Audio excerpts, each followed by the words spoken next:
Hello friends, welcome back to my channel. ఈ video వచ్చేసి perspectives in ఎడ్యుకేషన్కి సంబంధించి ఇంగ్లీష్ మీడియం వీడియోస్ యొక్క సెకండ్ యూనిట్ యొక్క 7th వీడియో అనమాట. ప్రీవియస్ వీడియోస్ మీరు చూడాలి అనుకుంటే వాటి యొక్క లింక్స్ అన్నీ కూడా కింద డిస్క్రిప్షన్ బాక్స్లో ఇస్తాను, ఒకసారి చెక్ చేయండి. ఆర్ ఎల్స్ మన ఛానల్లోకి వెళ్ళి ప్లేలిస్ట్లోకి వెళ్ళి English medium perspectives in education classes open చేస్తే అన్నీ కూడా మీకు ఆర్డర్లో ప్లే అవుతాయి. మీరు కనుక మన ఛానల్కి రావడం ఫస్ట్ టైం అయినట్లయితే ఛానల్ని ఖచ్చితంగా సబ్స్క్రైబ్ చేసుకోండి, వీడియోని లైక్ చేయండి అండ్ మీ ఫ్రెండ్స్ అందరితో ఈ వీడియోని షేర్ చేసుకోండి. అండ్ ఈ నోట్స్ మీకు కావాలి అనుకుంటే మన యొక్క టెలిగ్రామ్ గ్రూప్లో జాయిన్ అవ్వచ్చు. లింక్ అనేది కింద డిస్క్రిప్షన్ బాక్స్లో ఇస్తాను. మన యొక్క ఛానల్కి టెలిగ్రామ్, ఇన్స్టాగ్రామ్ అండ్ అలాగే వాట్సాప్ ఛానల్స్ కూడా అవైలబుల్గా ఉన్నాయి. లింక్స్ అనేవి కింద డిస్క్రిప్షన్ బాక్స్లో ఇస్తాను, ఒకసారి చెక్ చేసి జాయిన్ అవ్వండి. ఈ వీడియోలో మనం ఎన్సిటిఈ గురించి డీటెయిల్గా డిస్కస్ చేద్దాం. ఎన్సిటిఈ యొక్క ఫుల్ ఫామ్ చూసుకున్నట్లయితే national council for teacher education. ఈ ఫుల్ ఫామ్స్ అనేవి కూడా చాలా ఇంపార్టెంట్ అండి, గుర్తుపెట్టుకోండి. ఎన్సిటిఈ అంటే ఏంటి? National council for teacher education. ఎప్పుడు ఎస్టాబ్లిష్ అయ్యింది అంటే 1973లో ఎన్సిఆర్టీ కింద ఒక చిన్న ఇన్స్టిట్యూషన్గా ఏర్పాటు అవ్వటం జరిగింది.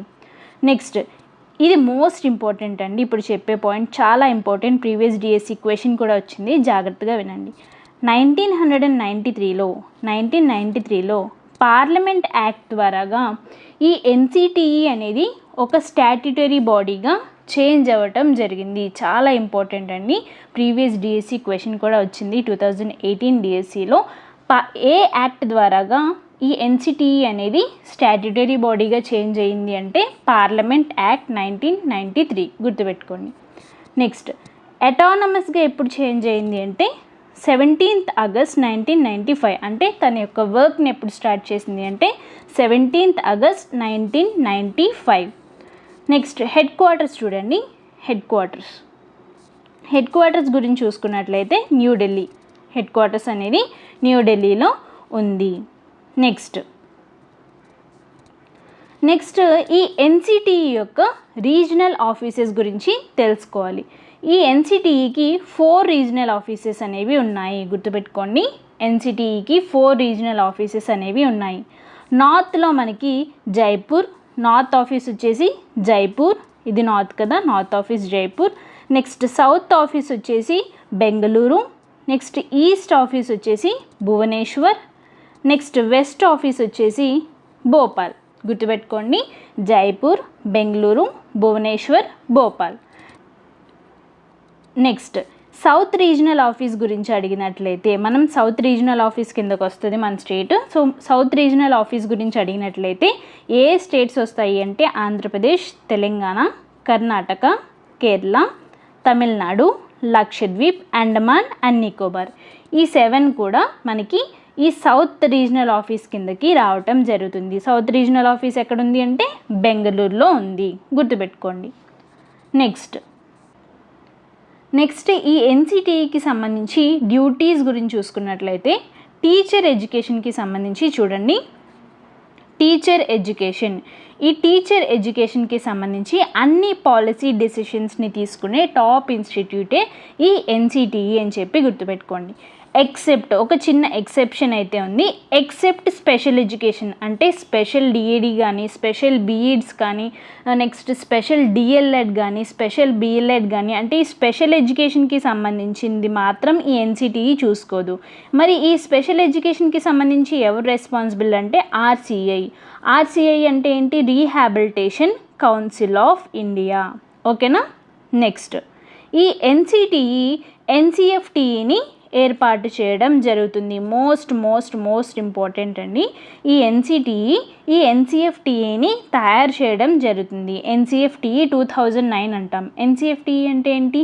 National curriculum frameworks for teacher education. National curriculum framework for teacher ఎడ్యుకేషన్ని ఎవరు తయారు చేస్తారు అంటే ఈ ఎన్సిటిఈ. నెక్స్ట్ డ్యూటీస్ గురించి చూసుకున్నట్లయితే టీచర్ ఎడ్యుకేషన్కి సంబంధించి ఎటువంటి క్వాలిఫికేషన్స్ ఉండాలి అని చెప్పి కూడా ఈ ఎన్సిటిఈ డిసైడ్ చేయడం జరుగుతుంది. అంటే ఏ క్వాలిఫికేషన్స్ ఉంటే మనం టీచర్ ఎడ్యుకేషన్ చేయొచ్చు, అంటే డిఎడ్ చేయొచ్చు, బిఎడ్ చేయొచ్చు అనేవి అన్నీ కూడా ఈ ఎన్సిటిఈ డిసైడ్ చేయడం జరుగుతుంది. Next, conducting researches in teacher education. Teacher ఎడ్యుకేషన్కి సంబంధించి రీసెర్చెస్ని కండక్ట్ చేయడం, హ్యాండ్ బుక్స్ని రిలీజ్ చేయడం, కరికులమ్స్ని తయారు చేయడం, ఇవన్నీ కూడా ఈ ఎన్సిటిఈ చూసుకోవడం జరుగుతుంది.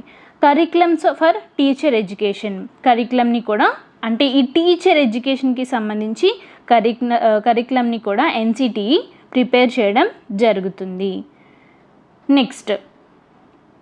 నెక్స్ట్ చూసుకున్నట్లయితే permission, identification and supervision of teacher training institutes. అంటే ఈ టీచర్ ట్రైనింగ్ ఇన్స్టిట్యూట్స్ ఏవైతే ఉంటాయో వాటికి కొత్త వాటికి పర్మిషన్స్ ఇవ్వటం, ఉన్న వాటికి ఐడెంటిఫికేషన్ ఇవ్వటం, అలాగే సూపర్వైజ్ చేయడం, ఇవన్నీ కూడా ఎన్సిటిఈ చూసుకోవడం జరుగుతుంది. ఏవైనా టీచర్ ట్రైనింగ్ ఇన్స్టిట్యూట్స్ అనేవి ప్రాపర్గా మెయింటైన్ చేయకపోతే వాటిని క్లోజ్ చేయడం కూడా చేస్తుంది ఈ ఎన్సిటిఈ. ఓకేనా? సో ఇవన్నీ కూడా ఎన్సిటిఈకి సంబంధించి అన్ని పాయింట్స్ అన్నమాట, అన్ని డ్యూటీస్ అండ్ అలాగే దానికి సంబంధించి అన్ని పాయింట్స్. సో ఈ వీడియో కనుక మీకు హెల్ప్ఫుల్గా అనిపించినట్లయితే తప్పకుండా మన ఛానల్ని సబ్స్క్రైబ్ చేసుకోండి, ఈ వీడియోని లైక్ చేయండి అండ్ మీ ఫ్రెండ్స్ అందరితో ఈ వీడియోని షేర్ చేసుకోండి. Thank you so much for watching this video.